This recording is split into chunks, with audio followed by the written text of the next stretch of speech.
Beloved children's shows. Surely the last thing you'd think anybody would make a horror movie out of, right? No, of course not. Because that's exactly what happened to Hanna-Barbera's The Banana Splits Hour, a Saturday morning kids show that ran from 1968 to 1970. Yeah, back in my high school years, my friend John and me, well, we would sometimes wonder what a horror movie would be like, where, say, Barney the Purple Dinosaur goes on a huge killing spree. So naturally, when I first heard about this movie, my interest peaked. And this thing has some mixed opinions among audiences. Some loved it, some didn't. And I landed on the more positive side of things, even though I'll admit the story is pretty basic. It doesn't really bring anything new to the table here. I mean, other than the concept itself, but I don't know. It's just a goofy left-of-center horror movie that's in the same lane as, say, like Nightmare on Elm Street or Chucky. And here's what it's about. The banana splits are canceled. That doesn't sit well with them, so they go on a huge killing spree. It's basically it. Needless to say, the Hanna-Barbera team would 100% disapprove of this entirely. But Warner Brothers purchased them back in 2001, and, well, they're obviously not concerned about being faithful to the original source material. The script for the Banana Splits movie was written by Scott Thomas and Jeff Elenoff. Why is your name so hard to pronounce? And it drew inspiration from 1986's Chopping Mall, also known as Killer Bots, and 1988's Child's Play. God save me, I love me some Chucky. And it was originally intended as a script for the Five Nights at Freddy's movie, allegedly. And I only say allegedly because through everything I read about it, it all seems like speculation to me. But apparently, FNAF creator Scott Cawthorn, well, he rejected the script, saying he wanted more than what the script offered. And if that's true, and I think it is, good on him, because like I said, the script really isn't anything special, and I'm sure FNAF fans would have expected more. And really, that's my only blunt criticism of the film, even though I think what we got is more than enough for it to be a fun experience. So I'm not docking any points here. I mean, the film doesn't try to be anything more than what it is, and it doesn't need to be. But I also think a lot of the characters in this movie, well, they suck, and I will be poking fun at them later. But I do appreciate this movie a lot, and one thing I love seeing is just the genuine enthusiasm the cast and crew had while making it. Watching the special features on this, they all look like they were just having fun. And when that shines through in the frames, I honestly tend to overlook flaws because creative passion is just something I can always support and get behind. And in general, the aesthetics of the film,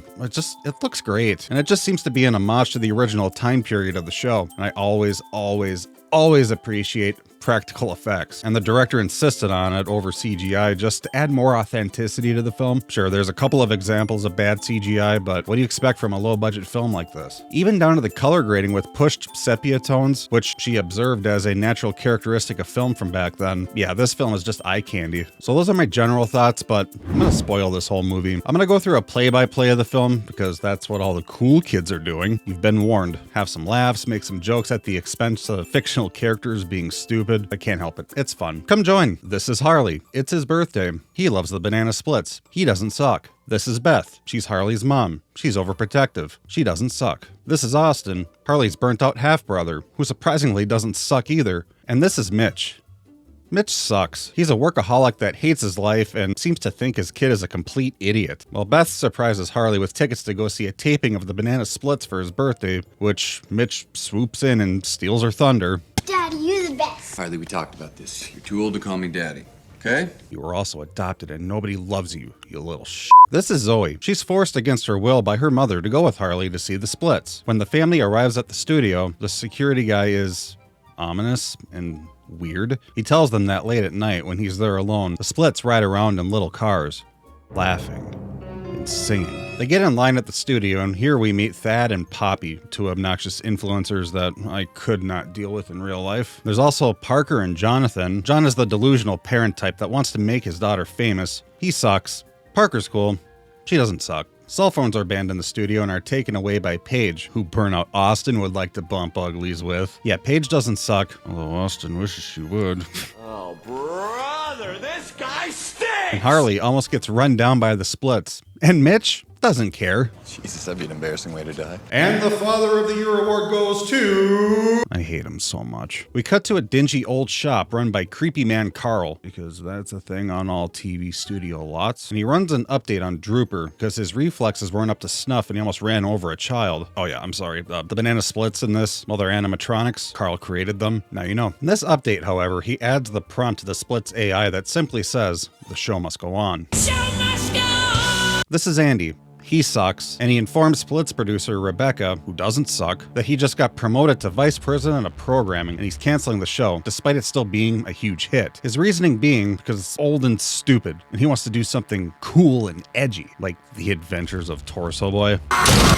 Sorry, skipping ahead. Everyone is in their seats and the show is about to begin. One quick announcement before they start: everyone with stars on the back of their tickets gets to stay after and meet the Splits. Conveniently, it's Parker, Jonathan, Poppy, and Thad, because we need more of them in this film. Harley is immediately let down when his tickets don't have stars, which cues Austin to go lay down the charm with Paige to grant him access to her grant Harley permission to go backstage to meet the Splits for his birthday. The show begins and we meet Stevie, probably the funniest thing about this movie. Stevie's a drunk who hates his life, playing second fiddle to the Splits, and I just wish he was in the movie more. Granted, yes, he sucks, but he's funny to watch. Mitch has to check in with his job and leaves his seat. Meanwhile, Andy gets taken captive by the Splits. The show ends and those with stickers are brought back to the meet and greet, and Harley is taken by surprise when he's invited to come back too. Mitch disappears to check in with work again, while Stevie is backstage boozing it up and taunting the Splits over the cancellation. Drooper follows him into his dressing room and okay, well, honestly, I don't think I can show much of this, but the special effects are really well done here. But a lot of bigger fish are getting their videos age restricted lately, so I'm sorry, but I'm gonna have to heavily censor scenes like this. Tiny fish like me don't stand a chance here. I'll explain how the effect was done, and you can just put the pieces together. On the Blu-ray special features, actor Richard White explains that while filming, he wore a retainer that was attached to a giant lollipop stick and spit out large amounts of fake blood, and he also wore a prosthetic piece attached to his neck to achieve the effect. I loved Richard White's performance in this film, and I hate that he got killed off so soon. I'll say it again, this film needs more Stevie. Fans are all lined up to meet the Splits, and Thad and Poppy are acting worse than the 5-year-olds, and I hate them. While John is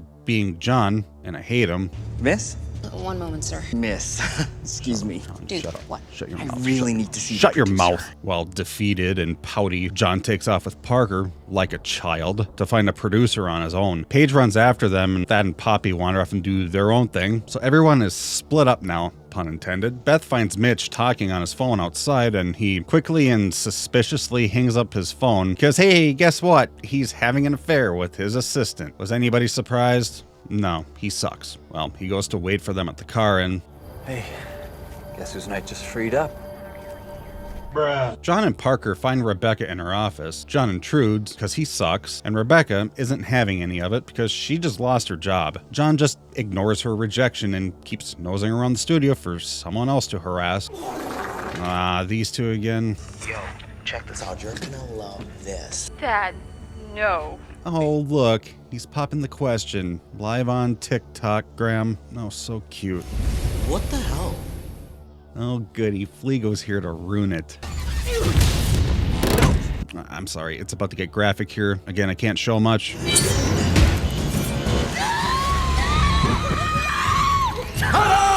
Harley and Zoe walk through looking for Snorky, and Fleagle stops them before they can see what he just did to Thad. Wait, hold on. I didn't even tell you which split was what. I'm sorry. Fleagle is the dog, Snorky's the elephant, Dripper is the lion, Bingo is the ape. It seems like important information to know, right? My bad, guys. Fleagle nods that he knows where Snorky is and guides them away. Meanwhile, Mitch is outside being chased by Snorky driving a little car and finds the creepy security guy from earlier has had his head detached.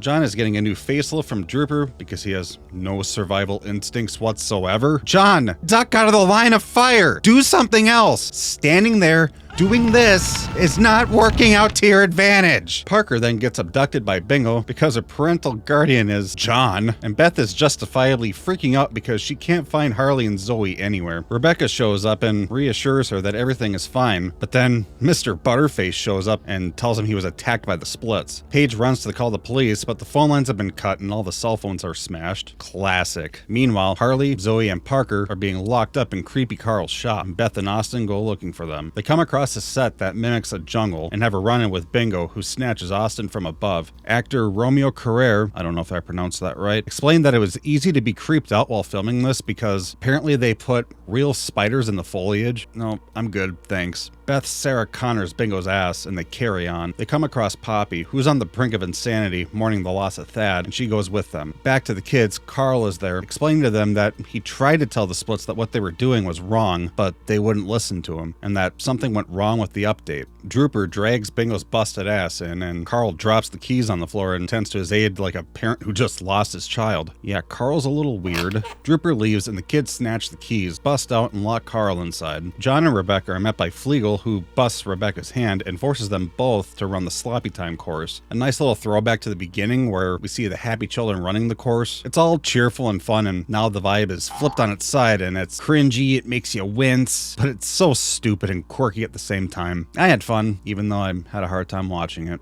I don't do well with horror films, okay? I miraculously made it through the Saw movies a few years ago. That was a huge victory for me, alright? Anyway, yeah, they're both dead now. The kids encounter Snorky. Harley finally gets to meet his hero, and surprise, Snorky is actually good. Why? Did he not get the Show Must Go On firmware update? Show must go on!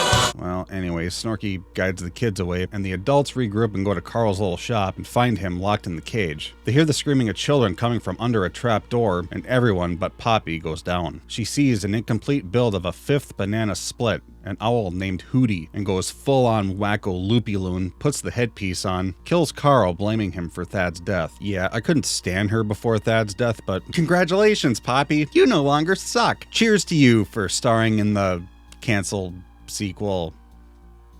Our group of heroes is walking down a long corridor for a while until Paige slips on a puddle of blood and her flashlight shines on a pile of every single adult that was in the studio during the taping of the Split's last show. They continue to hear children screaming and race towards the sounds, and they find Flegel and Drooper putting on a very violent version of the show with the audience of the children chained to benches, because, you know, despite being canceled, they wheel out Stevie on a tricycle. Why? Why you gotta do him like that? Just let the guy rest in peace. Well, they blast him with a wall of flames, just because, and unveil their final act of the show. And it's Andy. You remember Andy? That one guy from earlier? It's alright, I forgot about him too. Anyway, they have him pinned to a giant spinning wheel, and our heroes spot Snorky guiding Harley and his group down into the room and chains them to the bench. Snorky, I thought you were one of the good ones. Oh. Okay. Beth can't just hide and watch anymore. She jumps in and tells the children to cover their eyes as Flegel and Drooper start performing the banana splits on Andy. They just start pulling at his limbs and Torso Boy is born. Harley unlocks the chains and our heroes get the kids out of there while Beth fights Flegel and Drooper. It's a fight scene. It's fun. Nothing else to say. And with the help of Austin, she takes them down. As they're walking out, one last fight takes place because busted ass Bingo shows up, but Snorky shows up and saves everybody. And little Harley can go home knowing his hero was good after all. The police and ambulance are outside. Who called them? Lines down, cell phones busted. Whatever, they're there. Austin and Paige are lovebirds. Harley and Zoe are now best friends. And Mitch realizes, after everything, that he loves Beth and wants to be with her and the kids. I want a divorce. And one last middle finger to Mitch. And it's Poppy, setting up the inevitable sequel that never happened. Yep. This movie's fun. It's not perfect, but it's a ridiculous concept that I think works pretty well, with plenty of quirky dark humor sprinkled in, and plenty of sucky people to make fun of. So there you go. And that about wraps it up. If you enjoyed this video, consider liking and subscribing, all the things. I have no more calls to action here, so I'll see you in the next video. Bye.